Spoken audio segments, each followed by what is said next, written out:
Hey guys, Arnav here, back with another video, and today we're going to be dealing with empirical formulas and mixtures for specific compounds. So that's the main premise of this video.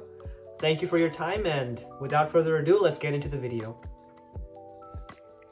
Alright guys, before we start, let's go over the J-pop song lyrics again. So the three that I have for this video are Work by Millennium Parade, Lemon by Kenshi Yonezu, and Anako Secret by Eve. All of these are pretty good songs, and I've also exposed a new artist to you guys, Millennium Parade, so do give them a listen and I hope you enjoy them. Alright, first up, let's start with the different types of notations that are used to represent molecules. The first one is the empirical formula, and what this basically is it's the most simplified version of a molecule. So an example of an empirical formula for another molecule would be H2O, and here we have CH4. Next up, we have the molecular formula. So the molecular formula is kind of like a scaled up version of the empirical formula, where all the subscripts are just multiplied by a certain factor. So it's not as simplified as it can possibly be. Going along with the H2O example I gave before, a molecular formula for H2O could be H4O2 because I just multiplied the subscript by 2. Similarly, in this case as well, I multiplied all the subscripts by 4 to come up with C2H8. So the non-simplified version is the molecular formula, and the simplified version is the empirical formula. Thirdly, we have the structural formula, which is kind of like how the molecule actually looks in real life with the angles between each of the bondings. And this is something that's too complex of a topic for right now, and we address it later in AP Chem when we talk about Vesper bonding. So yeah, now that I've explained kind of the basics, let's do some example problems. And you might be wondering that we're jumping into them really quick, but the truth is that for empirical and molecular formulas, this is the best way to grasp the concepts, because you're never asked on the exam like, is this the empirical formula or is this the molecular? You're just asked to solve for the empirical/molecular formula. So let's get into it.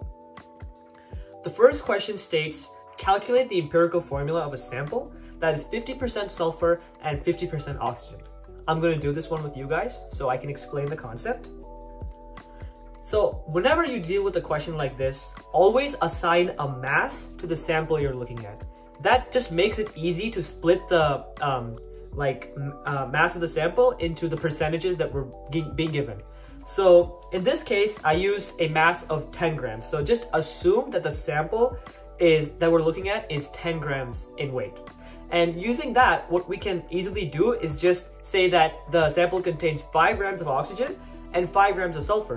Because in the question, we were told that 50% of the sample is sulfur and 50% is oxygen. So using that, we come up with these masses for each of them. And then the next step would be to convert these grams to moles. And that can be just done by using their molar masses from the periodic table. And you cancel out grams and grams, and then you end up with moles.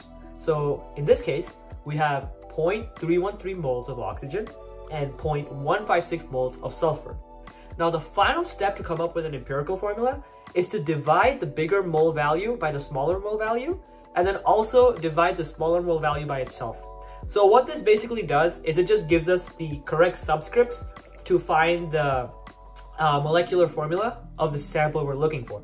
So once we successfully go through with this division and we divide 0.313 by 0.156, we get 2 moles of oxygen. And then when we divide 0.156 by itself, we come up with 1 mole of sulfur.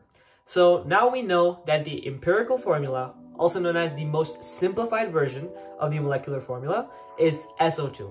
So this mystery sample is SO2. Now some of you might be wondering why we carried out that division right there, right? And here's the thing, technically speaking, you could write that the empirical formula of this mystery sample is S with 0.156 in the subscript and then oxygen with 0.313 in the subscript.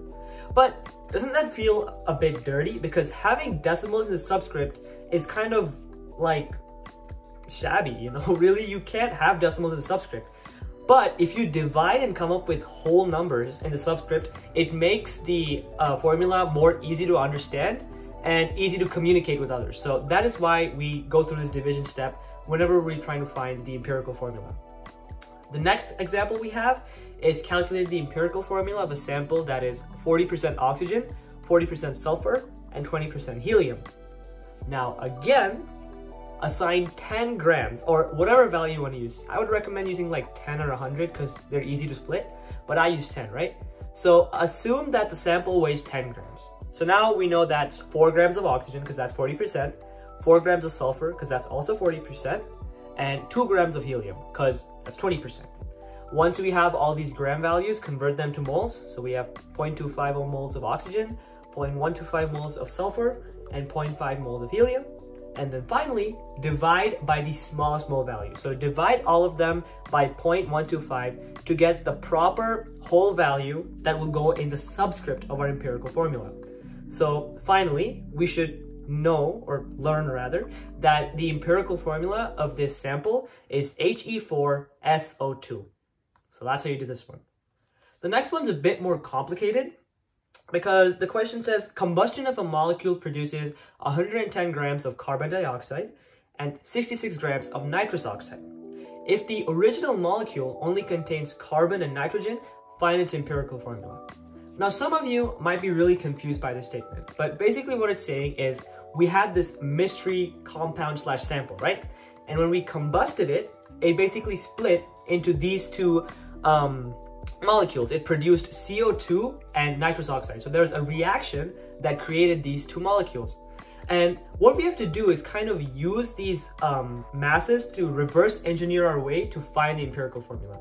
Let me show you what that looks like. So we know we have 110 grams of carbon dioxide, right?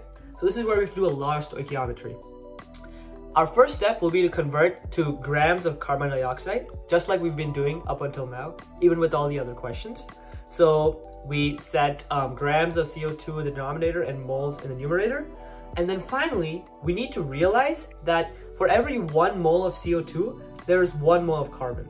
And the way I know this is that if you just look at the molecular formula, or rather the empirical formula of carbon dioxide, it has 1 carbon for every 2 oxygen. So that means in every molecule of CO2, there is 1 mole of carbon for every 2 moles of oxygen. So then using this conversion, once we cancel everything out, we come up with 2.5 moles of carbon. And the whole goal of doing this is to just end up with moles of carbon from CO2 and moles of nitrogen from nitrous oxide, because we're trying to reverse engineer our way to the empirical formula. Once we do the same with nitrous oxide, we end up with 3 moles of nitrogen. And then this is an interesting case because if we divide by the smaller mole value, we're still going to end up with a decimal, and that's not what we want.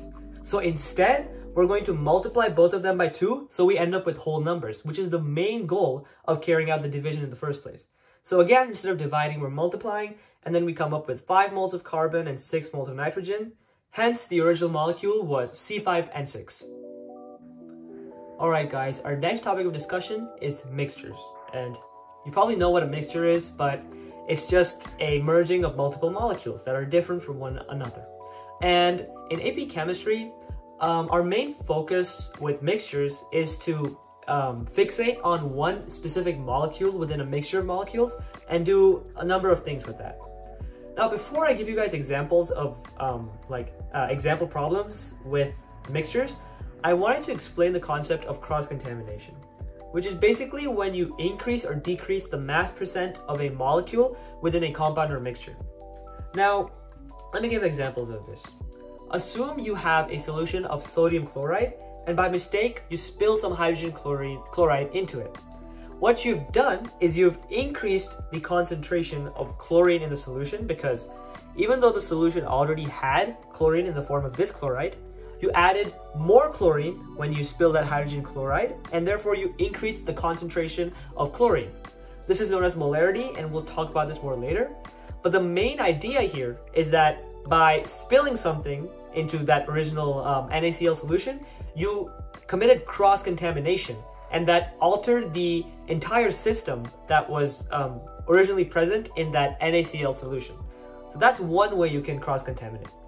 The second way is, or rather an example, is adding water to sodium chloride.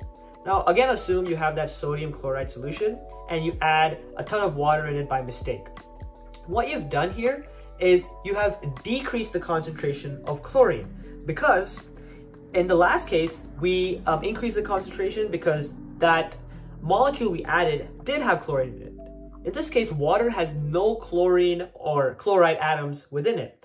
So therefore, by increasing the volume of the solution, however not adding any more chlorine atoms, you have reduced the concentration of chlorine in that solution.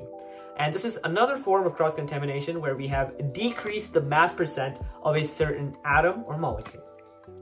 Now the reason I'm telling you this is that cross-contamination is a very handy tool to use when you're writing your error analysis in AP Chem labs, as it can quite commonly occur and is a big reason for like disparities in your data. So just wanted to let you guys know that.